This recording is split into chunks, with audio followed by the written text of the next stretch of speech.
ನಮಸ್ತೆ. ನನ್ನ ಹೆಸರು ಭವಾನಿ ಅಂತ. ನಾನು ಟಿ ಕ್ಲಿಯರ್ ಮಾಡಿಕೊಂಡು GPSC ಮತ್ತು HSCಗೆ ಪ್ರಿಪೇರ್ ಆಗ್ತಿದ್ದೀನಿ. ಫಸ್ಟ್ ನಾನು ಅನ್ ಅಕಾಡೆಮಿಯಲ್ಲಿ ಜಾಯ್ನ್ ಆಗಿದ್ದೆ. ಅಲ್ಲಿ ನಿರ್ಮಲಾ ಮೇಡಮ್ ಅವರು ಮ್ಯಾಥ್ಸ್ ಟೀಚ್ ಮಾಡ್ತಿದ್ರು. ನನಗೆ ಅವ್ರ ಟೀಚಿಂಗ್ ಅಂದರೆ ತುಂಬ ಇಷ್ಟ. ಯಾಕೆ ಅಂದರೆ ಫಸ್ಟ್ ಅವರು ಯಾವುದೇ ಟಾಪಿಕ್ ತೊಗೊಂಡ್ರು ಅವರು ಬೇಸಿಕ್ಕಿಂದ ಅಡ್ವಾನ್ಸ್ವರೆಗೂ ಟೀಚ್ ಮಾಡ್ತಾರೆ.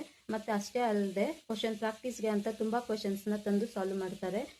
ಲೈಕ್ KVS, NVS, CTET, ಬೇರೆ ಟೀಚಿಂಗ್ ಎಕ್ಸಾಮ್ಸ್ದು ಎಲ್ಲ ಕ್ವಶನ್ಸ್ನ PYQಸ್ನ ಸಾಲ್ವ್ ಮಾಡ್ತಾರೆ.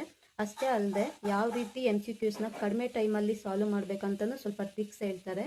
ಅದರಿಂದ ತುಂಬ ಹೆಲ್ಪ್ ಆಗುತ್ತೆ. ಮತ್ತು ಕ್ವಶನ್ಸ್ನ ಸಾಲ್ವ್ ಮಾಡಬೇಕಾದ್ರೆ ಪ್ರಾಪರ್ಟೀಸ್ನ ತುಂಬ ಸಲ ರಿಪೀಟ್ ಮಾಡಿ ಹೇಳ್ತಿರ್ತಾರೆ. ಅದರಿಂದ ತುಂಬ ಹೆಲ್ಪ್ ಆಗುತ್ತೆ. ಯಾಕೆ ಅಂದರೆ ನಾವು ಮತ್ತೆ ಕ್ವಶನ್ಸ್ನ ಸಾಲ್ವ್ ಮಾಡಬೇಕಾದ್ರೆ ನೋಡಿದ ಕೂಡಲೇ ಗೊತ್ತಾಗುತ್ತೆ ಯಾವ ಪ್ರಾಪರ್ಟಿ ಯೂಸ್ ಮಾಡಿಕೊಂಡು ಸಾಲ್ವ್ ಮಾಡಬೇಕು ಅಂತ. ಅದರಿಂದ ಹೆಲ್ಪ್ ಆಗುತ್ತೆ.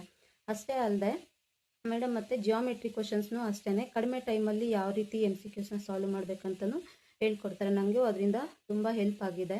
ಫಸ್ಟ್ ಎಲ್ಲನೂ ನಾನು ಜಿಯೋಮೆಟ್ರಿಗೆ ತುಂಬ ಟೈಮ್ ತೊಗೋತಿದ್ದೆ. ಬಟ್ ಇವಾಗ ಜಿಯೋಮೆಟ್ರಿ ಕ್ವಶನ್ಸ್ನ ಕಡಿಮೆ ಟೈಮಲ್ಲಿ ಸಾಲ್ವ್ ಮಾಡೋದನ್ನ ಕಲ್ತಿದ್ದೀನಿ. ಮ್ಯಾಮ್ಗೆ ಥ್ಯಾಂಕ್ಸ್ ಹೇಳ್ಬೇಕು ಅದಕ್ಕೆ. ಮೇಡಮ್ ಪಾಟೀಲ್ ಅಕಾಡೆಮಿ ಸ್ಟಾರ್ಟ್ ಮಾಡಿದ್ದಾರೆ ಅಂತ ಗೊತ್ತಾಯಿತು. ನಾನು ಏನು ಜಾಸ್ತಿ ಯೋಚನೆ ಮಾಡಿದೆ, ಪಾಟೀಲ್ ಅಕಾಡೆಮಿ ಜಾಯ್ನ್ ಆದೆ. ಯಾಕಂದರೆ ಮೇಡಮ್ ಅಷ್ಟು ಚೆನ್ನಾಗಿ ಟೀಚ್ ಮಾಡ್ತಾರೆ ಅಂತ ಮೊದಲೇ ಗೊತ್ತಿರೋದ್ರಿಂದ ಏನು ಯೋಚನೆ ಮಾಡಿದೆ, ಜಾಯ್ನ್ ಆದೆ.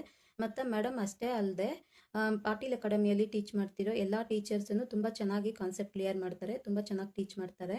ಎಲ್ಲ ಟೀಚರ್ಸ್ಗೂ ತುಂಬ ಥ್ಯಾಂಕ್ಸ್.